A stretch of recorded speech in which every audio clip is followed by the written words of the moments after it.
জামাই তো অন্যান্য বছর গিলা দুদিন আগেই বাড়িতে আসে হাজির হয়ে যাইল জামাই ষষ্ঠী খাবার জন্য। এইবার ফের এখনো আসেনি, তার মানে মনে হচ্ছে এইবার আর আসিবা না। কে কই জামাই ষষ্ঠী তুমি আসবে না? মই চলে আসাম, দাও তাড়াতাড়ি খাবা। এইবার তো আমরা খাওয়া দাওয়ার কোনো আয়োজন করিনি, জামাই ষষ্ঠী আমরা করবো নাই। জামাই থাকলে জামাই ষষ্ঠী করবো না মানে? আমরা জামাই ষষ্ঠী করি না করি, তোমাকে তো নিমন্ত্রণ করিনি, তোমরা কেন আসিলেন? আমরা তোমার জামাই, আমরা আসবা নাই। আর আমার কিসের নিমন্ত্রণ লাগিবে? আহা, আমরা জামাই ষষ্ঠী করিনি, তোমরা পালাও তো। করিবা হবে এখন তোমার বাজার থেকে খাসির মাংস, পোটি মুরগি, দেশি মুরগি আর ইলিশ মাছ সব কিছু নিয়ে আসো। বাপের জন্মে এতলা খাবার একসঙ্গে খায়ালেন? বাপের জন্মে খাই আর না খাই শ্বশুরের জন্মে তো খামো।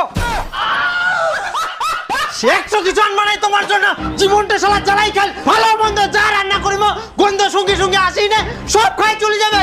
বাড়ির তো জীবনে শালা কিছু কিনে খাবো না, বিয়ে দেওয়ার পর থাকি শালা মুই একদিনও ভালো মন্দ খাওয়া পারো নি। এই শালা জামাইয়ের জন্য মোর পেটটা শুকাই মরি যা আরাম দাদা জামাই। ভগবান, বাড়ি বসে বসে থাকিবে, করিবে পারবে না কোনো কামাই, আর শ্বশুর বাড়িতে আসি খাই খাই যাবে শালা লুবি জামাই।